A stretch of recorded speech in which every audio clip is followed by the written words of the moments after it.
조국 법무부 장관 후보자의 가족을 청문회 증인으로 채택하는 문제를 두고 여야가 힘겨루기를 이어가고 있습니다. 국회 법사위가 시작한 지 1분 만에 끝나는 등 사흘 앞으로 다가온 인사청문회 실시 자체가 불투명해졌습니다. 강기정 청와대 정무수석은 야당 측이 조 후보자에게 소명 기회도 주지 않고 낙마시키려 한다며 유감의 뜻을 나타냈습니다. 인사청문회가 열리지 않을 경우에도 대통령은 법이 정한 절차대로 진행할 것이라고 말해 조 후보자에 대한 임명 강행 가능성도 시사했습니다. 문재인 대통령의 아들 준용 씨가 SNS에 조 후보자의 딸 관련 의혹에 대해 글을 올렸습니다. 그게 마치 전부 부모의 덕인 것처럼 그분이 어떤 노력을 했는지, 원래 실력은 뭐였는지 이런 얘기는 전혀 나오고 있지 않잖아요. 문 씨는 SBS와의 통화에서 부모의 일로 자녀의 노력이 폄하되는 게 안타까워 입장을 밝히게 됐다고 말했습니다. 미국의 주한미군 재배치 계획과 관련해 정부가 26개 주한미군 기지를 조기에 돌려받는 방안을 적극 추진하기로 했습니다. 서울 용산 기지는 올해 안에 반환 절차를 시작합니다. 오는 11월부터 대형마트 포장대에서 종이 상자와 포장용 테이프가 사라집니다. 환경 오염을 막기 위한 취지인데 소비자들의 반응을 취재했습니다. 일본의 저가 항공사인 피치항공이 매일 한 번씩 왕복 운행하던 인천 삿포로 노선을 오는 10월 28일부터 중단한다고 밝혔습니다. 국내 불매운동 여파로 보이는데 일본 항공사가 한일 노선을 축소한 것은 이번이 처음입니다. 일본 배상금 5억 달러 덕분에 한국이 발전했다는 등 친일 발언으로 논란이 된 정상혁 충북 보훈군수가 결국 주민들에게 머리 숙여 사과했습니다.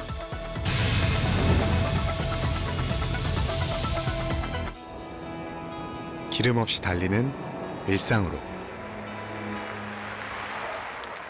내일을 바꾸는 현대수소 전기차.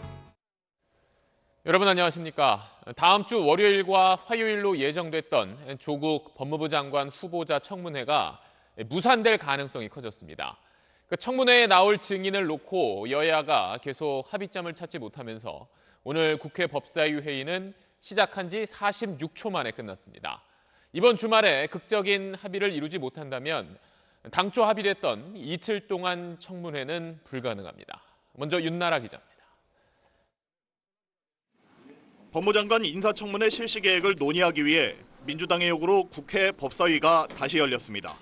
그런데 한국당 소속 여상규 위원장을 대신해 의사봉을 잡은 같은 당 김도읍 간사 46초 만에 회의를 끝내버렸습니다. 제3차 법제사법위원회를 개의합니다. 이상으로 회의를 모두 마치겠습니다. 사내를 선포합니다.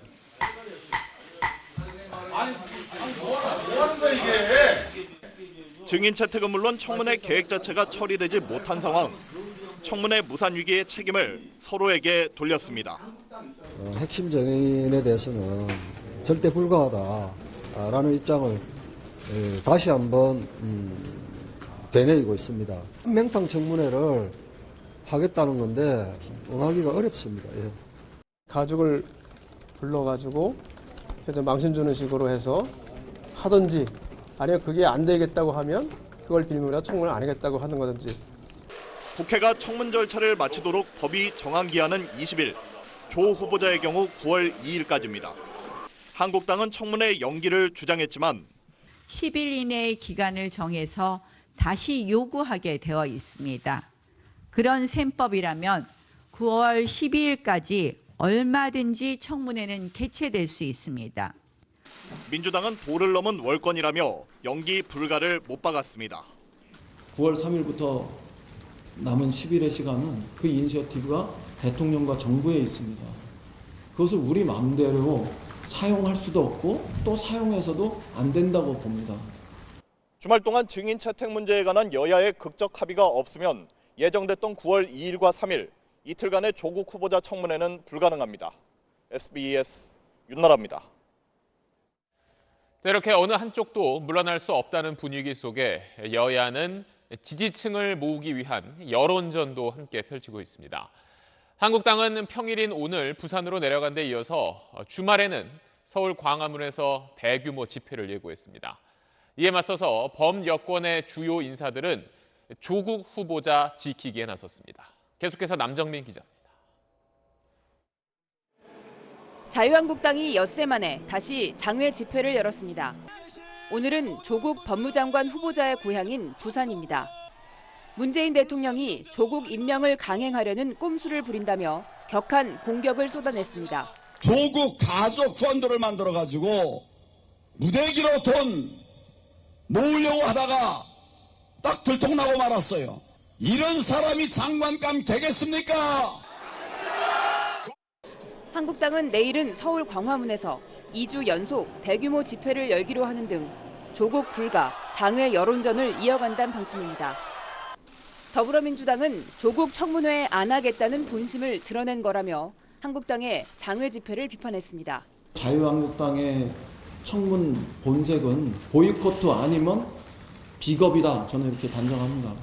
조국 후보의 인사청문회 개최를 장으로 돌아오길 바랍니다. 범여권 주요 인사들은 조국 보호 여론전에 속속 가세하는 모양새입니다. 유시민 노무현재단 이사장에 이어 이재명 경기도지사도 조국 후보자에 대한 의혹 제기를 마녀 사냥에 가깝다고 비판했고, 김부겸 전 행안부 장관은 검찰 수사는 청문회 때까지 멈추는 게 정정당당하다고 했습니다. 여야 모두 불리한 조건에서 할 바엔 청문회 무산을 불사하겠다는 분위기. 책임론이 제기될 수밖에 없는 상황입니다. 지지층 결집을 위한 여야의 여론전이 격해질 전망입니다. SBS 남정민입니다. 현행법상 국회에 인사청문회 해달라고 요청이 오면 20일 안에 그 절차를 마쳐야 합니다. 조국 후보자의 경우에는 8월 14일에 왔으니까 계산을 해보면 다음 달 2일까지 다 끝내야 합니다. 여야는 그 법정 시한을 넘긴 2일, 3일까지 이틀 동안 이 청문회를 하기로 합의를 했었는데 그마저도 무산될 가능성이 커지자 청와대가 오늘 대단히 유감스럽다는 입장을 내놨습니다. 청와대 취재기자 연결해서 좀 더 자세한 내용 알아보겠습니다. 정유미 기자, 오늘 청와대가 유감뿐 아니라 국회의 직무유기다 이런 말도 했어요. 네, 청문회 무산 가능성이 커진 오늘 오후 강기정 정무수석이 나섰습니다. 일부 야당에서 일정을 더 늦추자는 주장까지 하는 걸 보면 청문회 무산시키려는 것 같은데 그거는 직무유기라고 비판했습니다. 그러면서 한국당의 속내 이렇게 봤는데요. 들어보시죠. 조국 후보자에게 소명할 기회도 주지 않고 정치 공세로 낙마를 시키고자 하는 의도로밖에 보이지 않습니다. 대단히 유감입니다. 약속한 일정대로 청문회 반드시 열어서 국회법 준수하라고 촉구했습니다. 그러니까 청문회를 하지 않으려는 건 이제 조국 후보자를 낙마시키려는 의도다 이런 건데 만약에 청문회가 정말 무산된다면 그때는 청와대는 어떻게 한다는 건가요? 네, 강기정 수석의 답은 대통령은 법이 정한 절차대로 진행할 거라는 겁니다. 법정 시한인 9월 2일, 다음 날인 3일에 법이 정한 대로 청문 보고서를 국회에 보내달라 다시 요청할 거라고 했습니다. 언제까지 보내달라고 할지는 밝히지 않았는데 기간을 길게 주지는 않을 것 같습니다. 그 이야기를 좀 다른 각도에서 보면 9월 둘째 주, 그러니까 추석 전에 대통령이 조국 후보자를 법무장관으로 임명하겠다 이런 뜻으로도 볼 수 있나요? 네, 그게 유력합니다. 이 부정적 여론 높은 거 청와대도 물론 알고 있지만 막상 임명돼서 사법개혁 잘 해내면 돌파할 수 있다는 게 청와대 판단으로 보입니다. 본인 관련 수사가 진행 중인데 법무장관 되는 건 부적절하다 이런 지적 계속 나오는데요. 이 강기정 수석은 조 후보자에 대한 직접적 수사 여부는 확인되지 않았다 이렇게 반박했습니다. 결격 사유가 확인된 게 없다는 겁니다. 오히려 수사 과정에서 이 피의 사실 흘리는 거는 범죄다. 윤석열 총장이라면 반드시 수사해야 한다면서 윤 총장을 수사해야 한다는 SNS 글에 좋아요 반응 누른 데 대해서도 잘 봤다는 의미라고 설명했습니다. 검찰 수사 내용이 공개돼서 임명에 영향 미치는 걸 강하게 견제한 건데 그만큼 청와대의 임명 강행 의사가 분명하다고 봐야 할 것 같습니다. 지금까지 청와대에서 전해드렸습니다. 이 조국 후보자를 둘러싼 여러 의혹을 수사하고 있는 검찰은 누굴 불러서 조사할지 선별 작업에 들어갔습니다. 조국 후보자의 부인은 검찰 수사를 대비해서 조 후보자가 민정수석에 있을 때 그 아래서 특감 반장을 지냈던 사람을 변호사로 선임했습니다. 박원경 기자입니다. 조국 법무부 장관 후보자는 오늘 오전 출근길에 아픈 마음으로 과거를 되돌아보고 있다면서 감사 인사를 덧붙였습니다. 이 자리를 빌어서 부족하고 미흡한 저를 격려하기 위해서 꽃을 보내주신 무명의 시민들께 감사드립니다. 저를 믿어주시고 음량으로 응원해주신 분들께도 감사드립니다. SNS를 중심으로 조 후보자에 대한 찬반 대결이 뜨거워지자 지지층을 결집하려는 의도로 보입니다.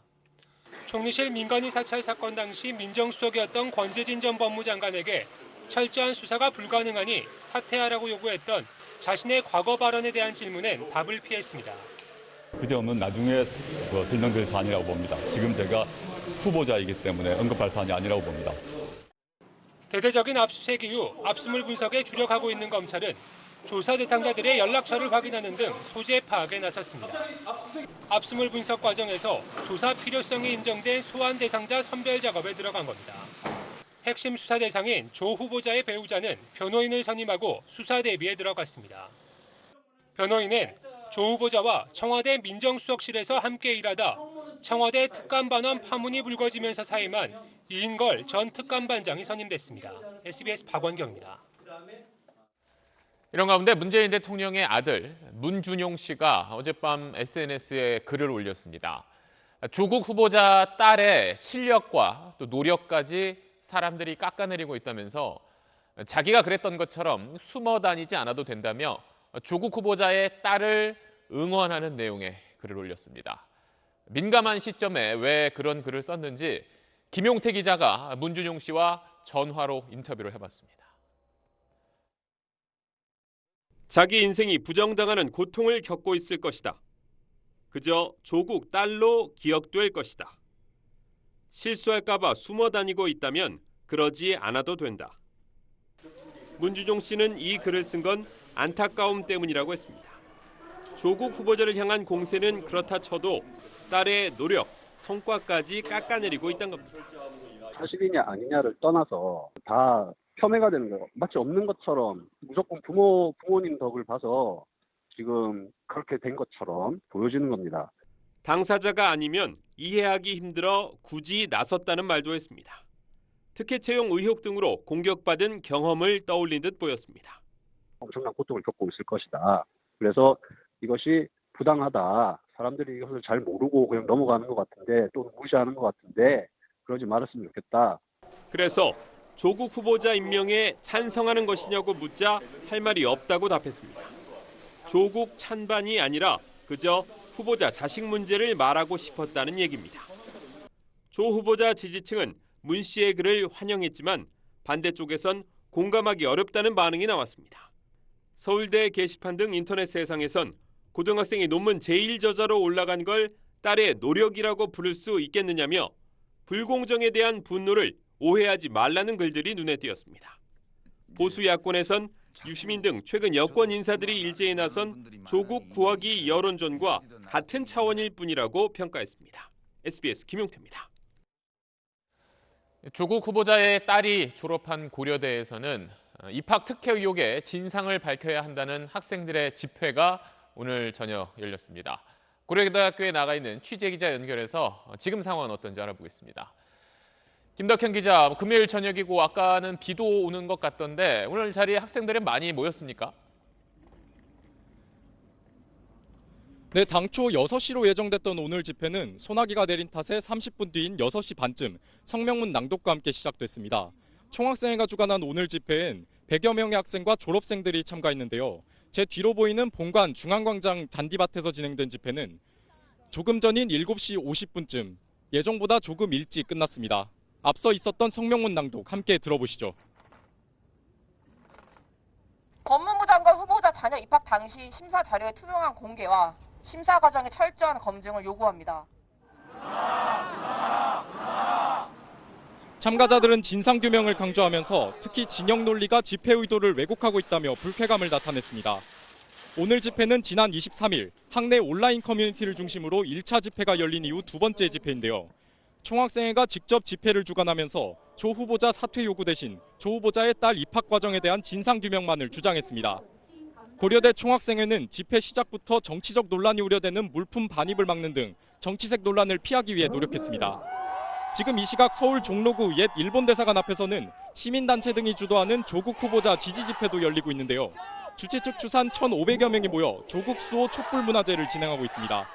참가자들은 조 후보 비판 보도는 가짜 뉴스라며 언론개혁과 사법개혁을 주장했습니다.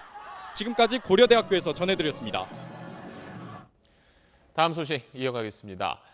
주한 미군이 아직 반환하지 않고 있는 미군 기지 26곳을 서둘러 돌려받기 위해서 우리 정부가 나서기로 했습니다. 최근 미국과 미묘한 갈등 기류 속에 우리의 국익을 가장 우선하겠다는 청와대 기조와 무관치 않다는 분석입니다. 김정윤 기자입니다.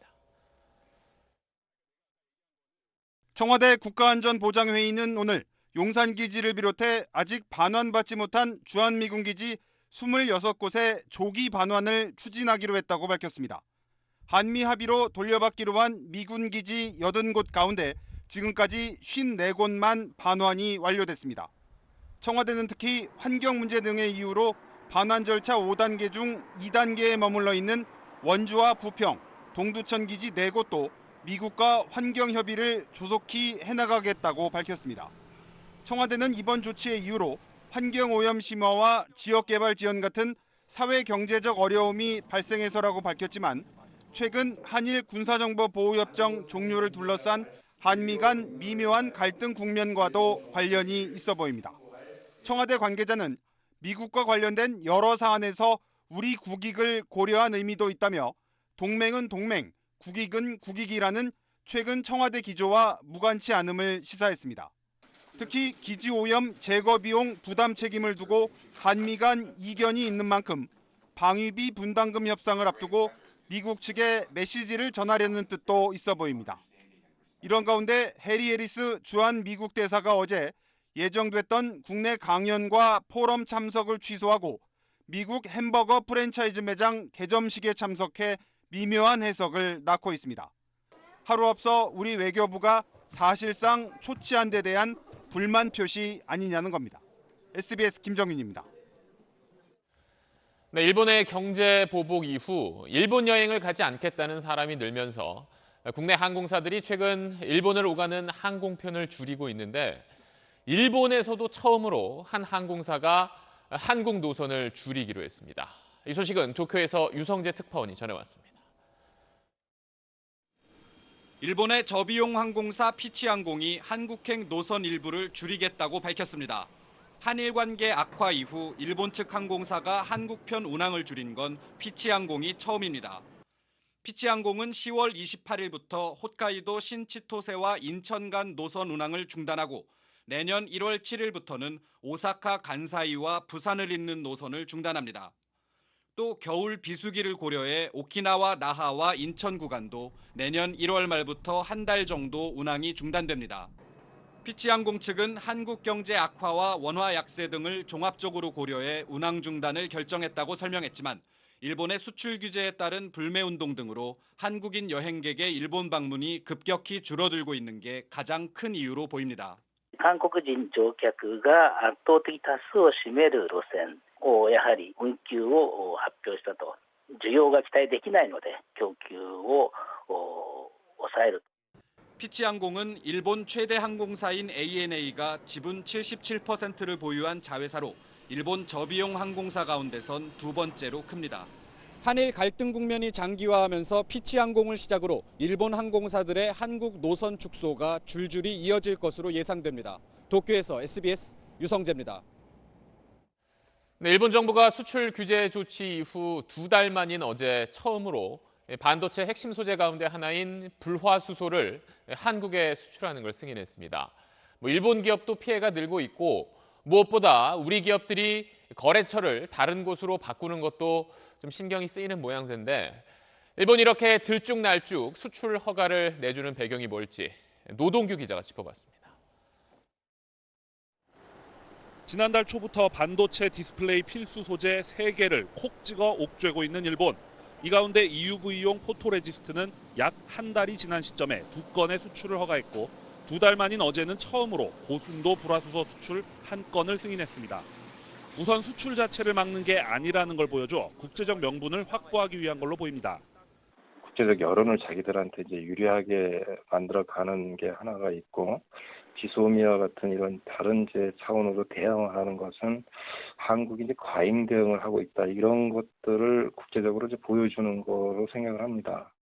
가시화된 자국 기업의 손실도 일본 정부엔 부담입니다. 일본 교도통신은 불화수소 기업인 일본 모리타의 경우 수출이 한 달만 늦춰져도 손실이 34억 원에 달한다고 보도한 바 있습니다.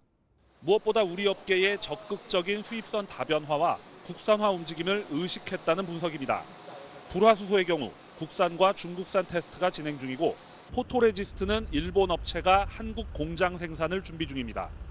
어차피 일본 정부 필요에 따라 자의적인 승인이 이루어질 것이라 일희일비할 필요가 없다는 게 산업계의 반응입니다. 승인이 나긴 했지만 아무래도 소재 부품 수급에 대한 불확실성은 여전히 존재하는 거기 때문에 국산화를 포함한 거래선 다변화 및 재고 확보 노력 같은 거는 지속해 나가야 될 것 같습니다. 수출 심사 최장 기한인 90일이 끝나는 10월 초가 사태의 중요한 고비가 될 걸로 보입니다. SBS 노동규입니다. 다음 소식입니다. 대형 마트에서 과일이나 채소 담는 속비닐 쓰지 않도록 한 게 지난해 4월부터입니다. 환경을 생각하자는 거였죠. 1년 정도 지켜보니 버려지는 비닐의 양이 약 40% 가까이 줄어든 걸로 나타났는데요. 이번에는 마트 자율 포장대에 있던 종이 상자와 포장용 테이프, 또 노끈이 사라집니다. 종이 상자는 괜찮은데 테이프와 노끈이 1년에 수백 톤 쓰이는 만큼 이것도 좀 줄여보자는 겁니다. 소비자들 반응은 어떤지 김관진 기자가 보도합니다. 대형마트 자율 포장대 안쪽에 포장용 종이 상자가 가득 쌓여 있습니다. 마트에서 무료로 제공하고 구입한 물건을 한꺼번에 많이 담을 수 있어 소비자들이 애용해 왔습니다. 비닐봉지 사용을 안 하니까 박스에 담아가지고들 많이 가셔서. 앞으로는 대형마트에서 이 종이 상자를 이용해 구입한 상품을 포장할 수 없게 됩니다. 환경부는 대형마트 4개사와 협약식을 맺고 이르면 오는 11월부터 자율 포장대에 종이 상자와 포장 테이프, 노끈을 비치하지 않기로 했습니다. 종이 상자 자체는 재활용이 가능하지만 포장에 사용한 포장 테이프와 노끈이 폐기물로 버려지면서 문제가 됐습니다. 포장 테이프, 노끈을 포함해 대형마트에서 버려지는 플라스틱 폐기물만 연간 600여 톤에 달하는 것으로 조사됐습니다. 폐기물을 줄이자는 취지엔 동의하지만 당장 소비자들 사이에선 불편하다는 의견도 있습니다. 큰 가방을 어떻게 이거를 들고 갈 수가 있냐고. 부피가 이게 하면 보통 엄청 크잖아요. 뭐 테이프 아이라도 되잖아. 종이끈 그거 하면 대체를 하면요. 대형마트들은 소비자가 원할 경우 종이 상자를 구입할 수 있게 하고 장바구니도 빌려주는 등 불편을 줄일 대안을 마련한다는 계획입니다. SBS 김관진입니다. 정부가 그동안 휘발유나 경유에 붙이는 세금을 깎아줬었지요. 10달 동안의 인하 조치가 이제 내일 완전히 끝나고 모레 일요일부터는 기름값이 오릅니다. 미리 주유소를 찾는 운전자가 많았습니다. 유덕기 기자가 보도합니다. 서울의 한 주유소입니다. 오후가 되면서 기름을 넣으려는 차들이 부쩍 늘었습니다. 지난 10달 동안 인하됐던 유류세가 모레부터 정상으로 돌아오면 휘발유를 포함한 기름값이 오르기 때문입니다. 유류세 오른다 그래가지고 아무래도 좀 나중에 되면 이제 더 부담이 될 것 같아서 그래서 미리 좀 주의 좀 해놓으려고 그래서 주유소 방문하게 됐어요. 지금 가득 채우려고 하고 있어요. 리터당 휘발유는 최고 58원, 경유는 41원, 액화 석유가스 LPG 부탄은 14원씩 비싸집니다. 전국 평균 리터당 1,493원 수준인 휘발유의 경우 올해부터 최고 1,551원까지 오르게 되는데 60리터를 넣었을 때 늘어나는 부담이 3,480원에 달합니다. 소비자들에게 주는 충격을 줄이기 위해 정부가 유류세 인하 폭을 한 차례 낮췄다지만 늘어나는 부담이 운전자들에겐 반갑지 않습니다. 우리처럼 하루 벌어서 월급도 얼마 안 되는데 기름값이 너무 오르니. 석유업계는 소비자에게 주는 충격을 완화하기 위해 세금 상승분이 소비자 가격에 완만하게 반영되도록 하겠다는 계획입니다. 정부도 주유소들이 가격을 담합하거나 가격이 오르기 전에 기름 판매를 기피하는 등의 불공정 행위가 발생하지 않도록 집중 모니터링에 들어갔습니다. SBS 유덕희입니다.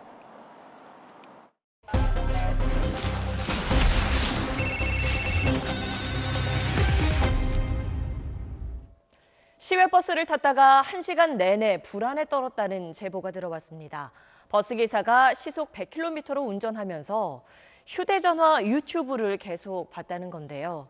시선이 자꾸만 돌아가고 귀에는 이어폰도 꽂혀 있습니다. 유수환 기자가 보도합니다. 그제 광주에서 전남 순천으로 가는 시외버스 안입니다. 양쪽 귀에 이어폰을 낀 버스기사가 운전하면서 계속 한쪽으로 고개를 돌립니다. 휴대전화로 유튜브 채널을 켜놓고 보고 있었던 겁니다. 당시 30여 명이 탄 버스는 시속 100km로 고속 주행 중이었습니다. 고속도로에 들어가는 순간부터 좀 차선을 유지를 못하고 왔다 갔다 하면서 이렇게 운전을 하시더라고요. 왜 그러지 하면서 봐봤는데 이제 유튜브를 보면서 이제 운전을 하시더라고요. 이런 고개 운전은 광주 종합터미널에서 출발해 순천에 도착할 때까지 1시간 내내 이어졌습니다.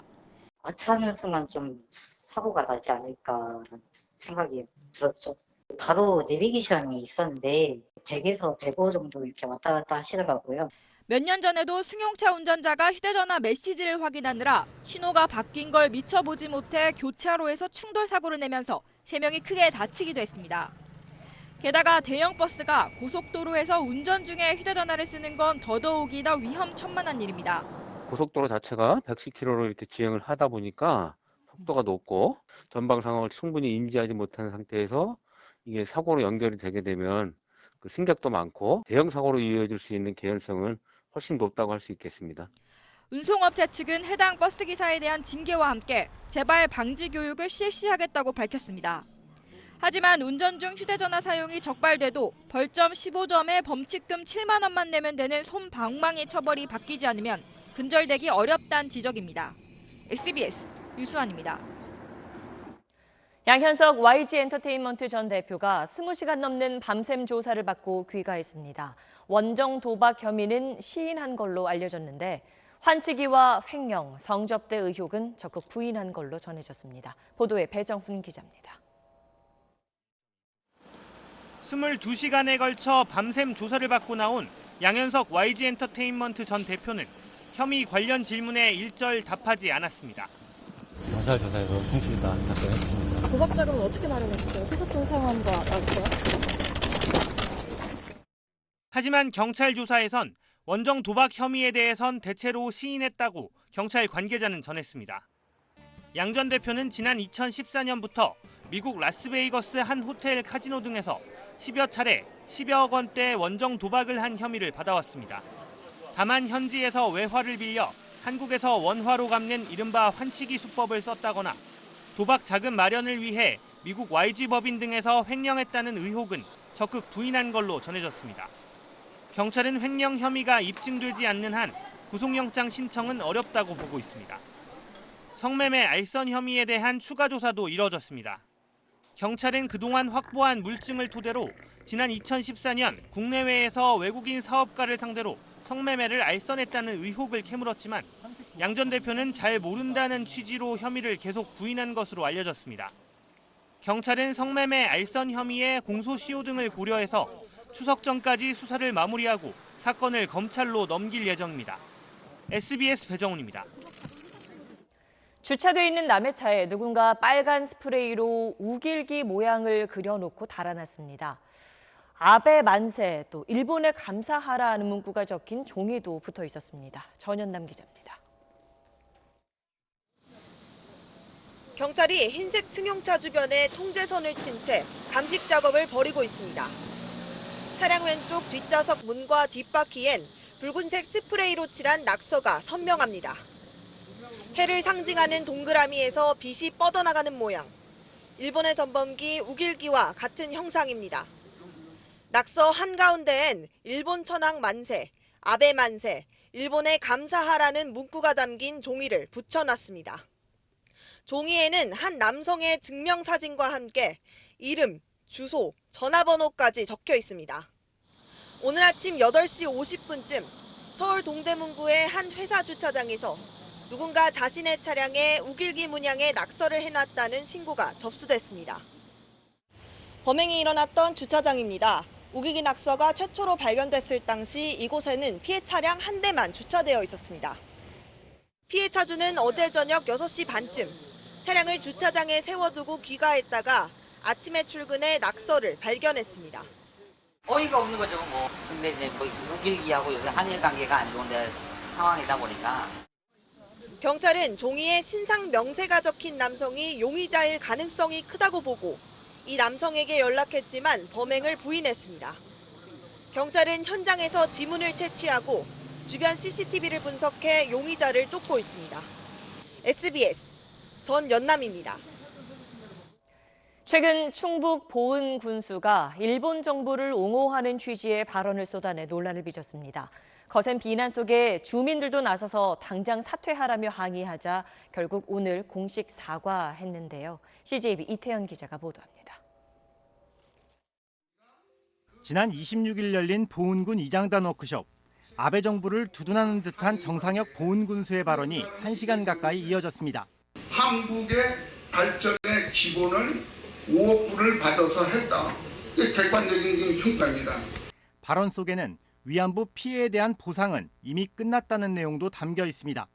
위안부로 그걸 한 게 한국만 한 게 아닙니다. 중국도 하고 필리핀도 하고 동남아에 다 했습니다. 그런데 다른 나라에 무슨 배상 가지고 그런 게 없습니다. 한국은 5억 불 줬잖아요.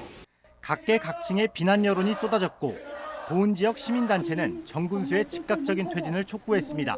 본인의 발언에 대한 책임을 지고 그리고 저는 마땅히 이 군수직에서 물러나야 된다고 생각합니다. 정 군수의 이 같은 발언은 처음이 아닌 것으로 드러났습니다. 지난 11일부터 지역 내 고등학생들과 함께 떠났던 유럽 연수에서도 일본 정부를 옹호하는 듯한 발언들이 계속됐다는 겁니다. 우리나라가 일본의 힘을 빌려서 있는 건데 일본이 불매를 한다고 우리도 당장 불매운동을 하는 건 아니다. 관일강점을 가지지 마라. 결국 우리 손해라 라고 말씀을 하시고 논란이 확산되자 정 군수는 기자회견을 자처하고 고개를 숙였습니다.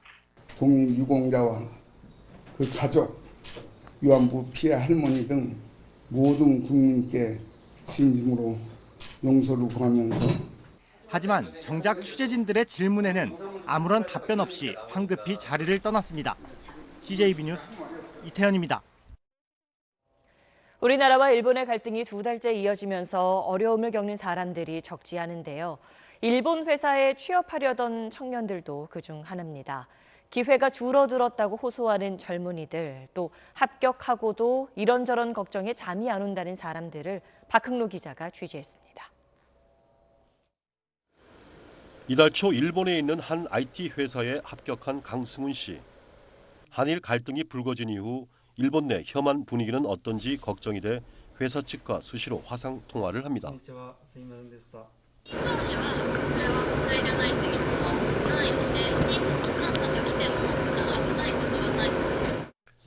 일단 안심은 되지만 한일 갈등이 더 심해져 혹시라도 비자가 나오지 않아 합격마저 취소되진 않을까 걱정입니다. 합격했는데도 정부에서 비자를 이제 발행 안 해주면은 일을 못 하니까 합격 취소해 버리는 거죠. 회사에서는. 지난달 일본에 있는 기업에 합격한 백운영 씨. 출국일이 얼마 남지 않았지만 점점 따가워지는 주변 시선에 마음이 무겁고 착잡합니다. 그냥 단순히 일본에 간다는 그 자체만으로 매국노라든지 이제 친일파라든지 그런 반응들이 있으면 굉장히 좀 억울한 면도 있고 좀. 일본 기업에 취업하려고 준비 중인 청년들도 직격탄을 맞았습니다. 일본 기업들이 대거 참가하는 다음 달 해외 취업 박람회가 돌연 취소됐기 때문입니다. 많이 당황했습니다. 설마 이렇게까지 될까라는 생각에 정말 당황스럽고 걱정이 많이 됐습니다. 일본 기업 100여 곳이 참여해 7년째 계속되어 온 박람회를 한일 갈등이 격화하면서 정부가 취소하기로 한 겁니다. 되게 곤혹스럽긴 하더라고요. 애들이 너무 힘들어하니까. 아무래도 갑자기 그렇게 결정이 됐으니까 저희도 그 부분을 되게 우려하고 있었죠. 걱정을 많이 하고 있었던 상황이죠. 네. 일본 취업 관련 카페에는 취업 준비생들의 하소연과 좌절의 목소리가 이어졌습니다. 한일 간의 어떤 그런 문제 때문에 청년들 보고 그냥 니들 포기하라 거랑 똑같으니까 매우 잘못됐다. 일본에 가고자 하는 청년들이 그건 뭐 친일파라서 갑니까? 그건 아니거든요. 비난이 거세지자 정부는 뒤늦게 오는 11월 일본의 비중을 줄이고 미국과 유럽 기업들이 더 참여하는 취업 박람회를 열 계획이라고 밝혔습니다. SBS 박흥로입니다. 다음 소식입니다. 어제 대법원이 국정농단 사건의 핵심 인물인 최순실 씨에 대해서 강요죄는 무죄란 취지로 이 사건을 서울고등법원으로 돌려보냈습니다. 다른 죄는 그대로 다 인정하고 강요죄만 다시 살펴보란 뜻인데 대법원의 그 판단이 앞으로 이재용 삼성 부회장 재판에 불리하게 작용할 거란 분석이 나오고 있습니다. 왜 그런 건지 김기태 기자가 취재했습니다. 대법원 전원합의체는 어제 최순실 씨의 강요죄에 대해 유죄를 선고한 2심 판결은 잘못이라며 파기환송했습니다.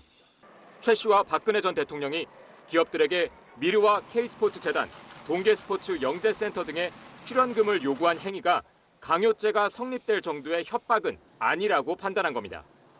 대법원은 오히려 기업이 적극적으로 뇌물을 줬다고 봤습니다. 대법원은 박 전 대통령의 뇌물 요구에 따라 이재용 삼성전자 부회장과 신동빈 롯데그룹 회장이 적극적으로 뇌물을 제공한 것이라고 판결문에 적었습니다.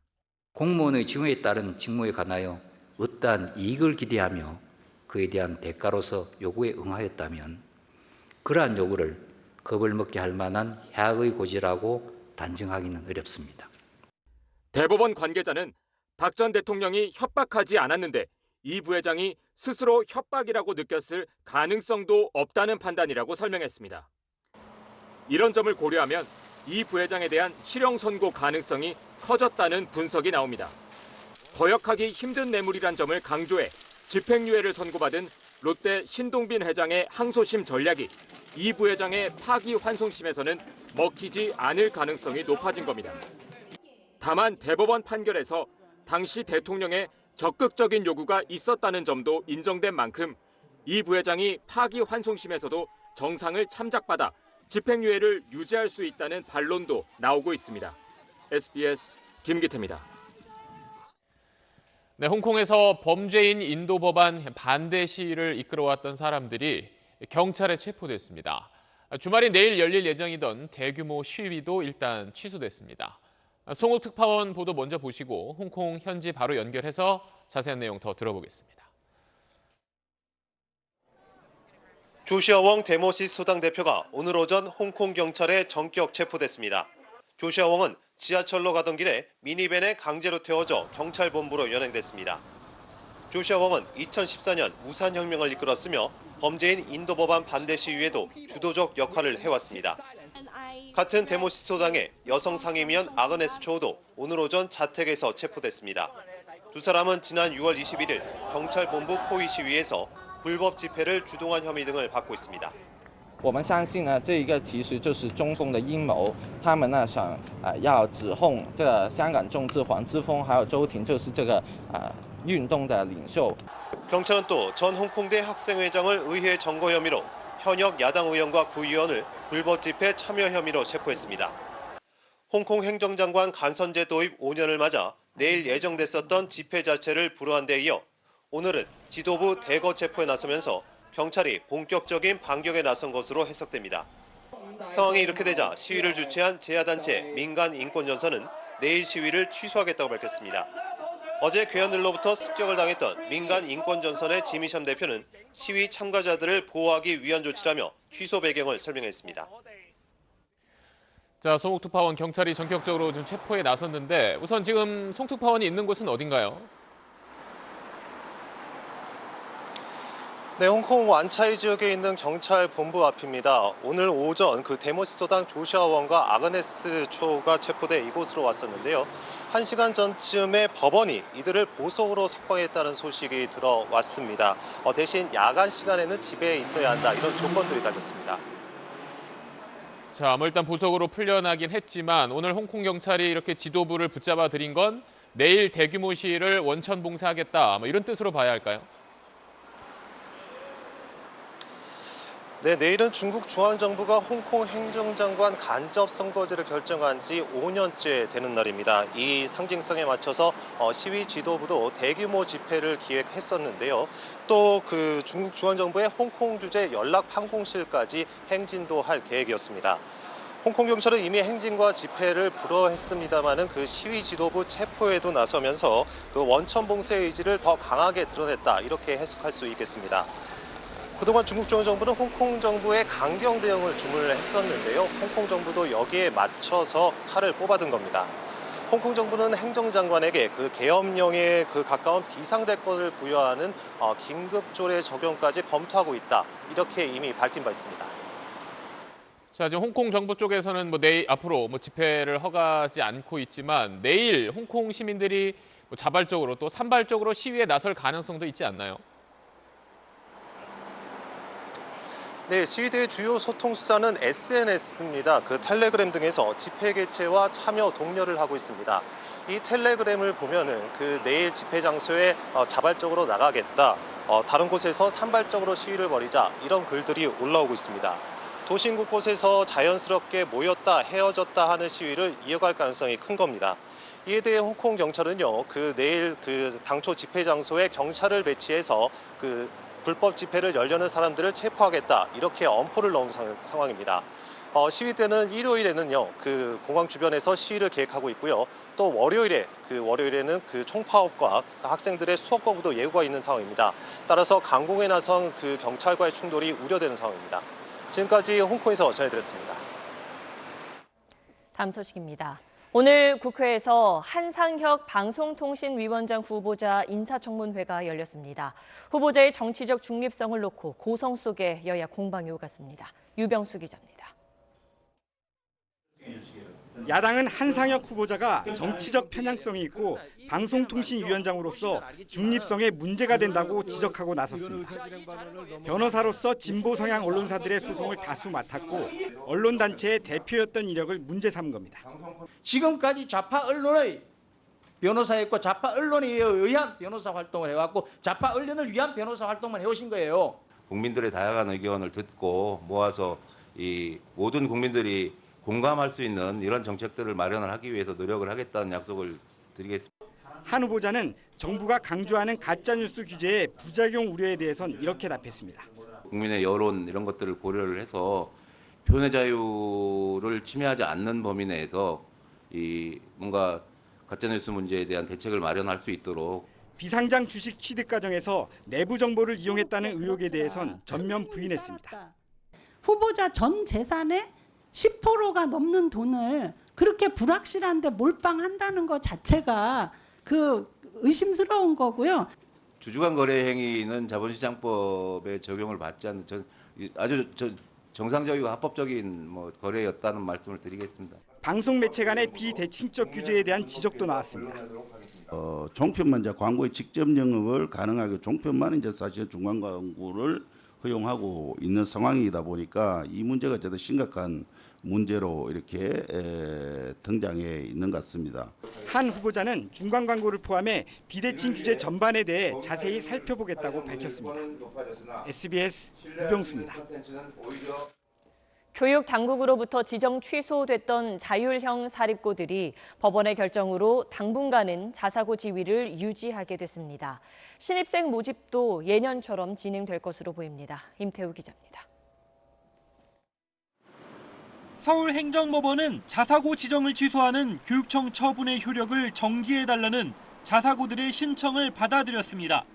경희고와 한대부고, 중앙고, 이대부고, 배재, 세화, 숭문, 신일고 등 8곳입니다. 재판부는 당장 일반고로 전환될 경우 회복하지 못할 손해가 발생할 거란 자사고 측 주장을 받아들였습니다. 앞서 집행 정지가 받아들여진 부산 해운대구와 경기 안산 동산구까지 모두 10곳으로 취소 처분이 적법한지 다투는 본안 소송이 결론 날 때까지 자사고 지위를 유지하게 됩니다. 학부모들과 학생들로부터 많은 불신을 받았었는데 불완전한 상태는 좀 벗어난 것 같아요. 이에 대해 서울시 교육청은 소송 결론이 나기 전까지 자사고 지정 취소 처분으로 인한 손해를 예방하기 위한 것이지 취소 처분의 부당성 때문은 아니라고 설명했습니다. 내년도 자사고 신입생 선발은 원래대로 진행됩니다. 10월 중순에는 서울 21개 자사고가 공동 입학 설명회도 엽니다. 하지만 학생들 입장에선 잠시 지위를 되찾은 자사고에 지원해야 할지 혼란스러울 수밖에 없습니다. 자사고 폐지 정책을 둘러싼 논란도 되풀이될 걸로 보입니다. 본안 소송을 두고 자사고와 교육청이 서로 불복할 가능성이 높은 만큼 자사고 지위는 앞으로 3, 4년 유지될 거란 전망이 나옵니다. SBS 임태웅입니다.